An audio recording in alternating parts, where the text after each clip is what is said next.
وَجُعِلَتْ قُرَّةُ عَيْنِي فِي الصَّلَاةِ، آپ کلاس لے رہے ہیں، نماز سر پہ آ گئی ہے، اب آپ مسجد کی طرف بھی جائیں، آپ کلینک میں بیٹھے ہیں، نماز کا وقت آ گیا ہے، آپ 10 منٹ کا وقفہ لیں اور اپنے اللہ کے سامنے سجدے میں سر رکھیں، پھر آپ اپنے کلینک پر آئیں۔ آپ آپریشن کر رہے ہیں، وہاں سے نکلنا مشکل ہے، آپ 10 منٹ بعد نماز پڑھ لیں، لیکن چھوڑنے کی گنجائش نہیں ہے۔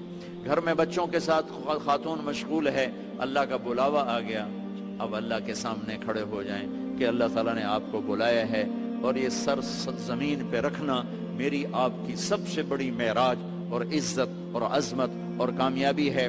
اور میرے نبی کا دنیا سے جاتے ہوئے آخری پیغام تھا الصلاۃ، میری امت نماز نہ چھوڑ دو۔ علی رضی اللہ تعالیٰ عنہ کو تیر لگا جنگ میں، اور تیر ران میں لگا، وہ ایسا کھب گیا کہ نکالیں تو نکلتا نہیں تھا، زور لگائیں تو درد ہوتا تھا، تو ان کا اسے چھوڑ دو۔ نماز کے لیے کھڑے ہو گئے، نماز کی نیت باندھ کے کھڑے ہو گئے، نماز شروع کر دی، تو انہوں نے نماز کے دوران تیر نکالا تو ان کے جسم میں اتنی جنبش بھی نہیں ہوئی۔ نماز کے بعد فرمانے لگے تیر کا کیا بنا؟ کہا جی نکال لیا، کہ مجھے تو کوئی پتہ نہیں چلا۔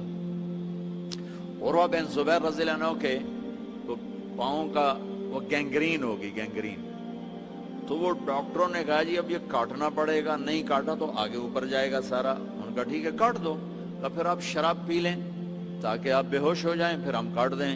فرمانے لگے کہ شراب اور ایمان ایک پیٹ میں جمع نہیں ہو سکتی، جس پیٹ میں شراب جاتی ہے اس سے ایمان نکل جاتا۔ تو فرمایا میں ایسا کرتا ہوں، میں نماز شروع کرتا ہوں، تم میرا پاؤں کاٹ دینا۔ تو بیٹھے اور ایک پاؤں ایسے پھیلا دیا اور نماز کی نیت باندھ کے بیٹھ گئے۔ تو انہوں نے نماز کے دوران ان کا پاؤں کاٹا، اس کی پٹی کی، اور ان کا جسم اتنا بھی نہیں ہلا، اتنا۔ سلام پھیرنے کے بعد کہنے لگے پاؤں کاٹ دیا؟ کہنے لگے جی کاٹ دیا۔ کہ مجھے تو پتہ نہیں چلا۔ کہ مجھے دکھاؤ کدھر ہے؟ ان کا یہ ہے۔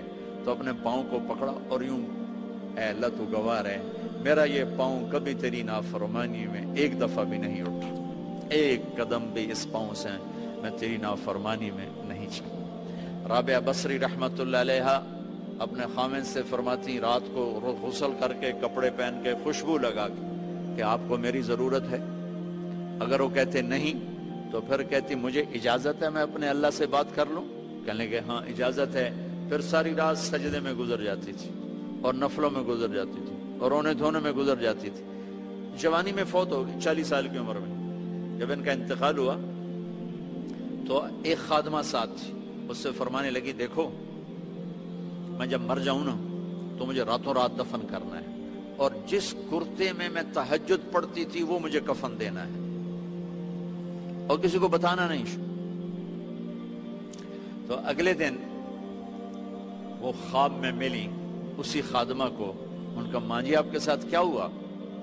کہا منکر نکیر آئے تھے قبر میں، مجھ سے کہنے لگے من ربکی، تیرا رب کون ہے؟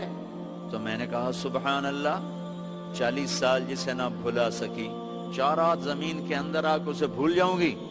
تو منکر نکیر کہنے لگے چلو اس کا حساب کیا لینا۔ تو انہوں نے بڑی خوبصورت پوشاک پہنی ہوئی تھی۔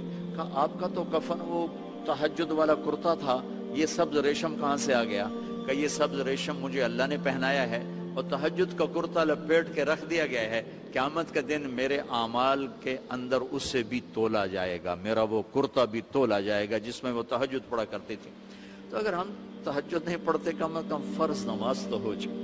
میرے عزیزو بڑے درد سے کہتا ہوں ہمارے 10% سے زیادہ نمازی نہیں ہے، 90% مسلمان نماز چھوڑ چکے۔ جب آدمی سجدے میں سر رکھتا ہے تو اللہ کی قسم تحت الثری تک زمین ٹھنڈی ہو جاتی، اور زمین کے دوسرے ٹکڑوں پر فخر کرتے کہ دیکھو میرے اوپر سبحان ربی اعلیٰ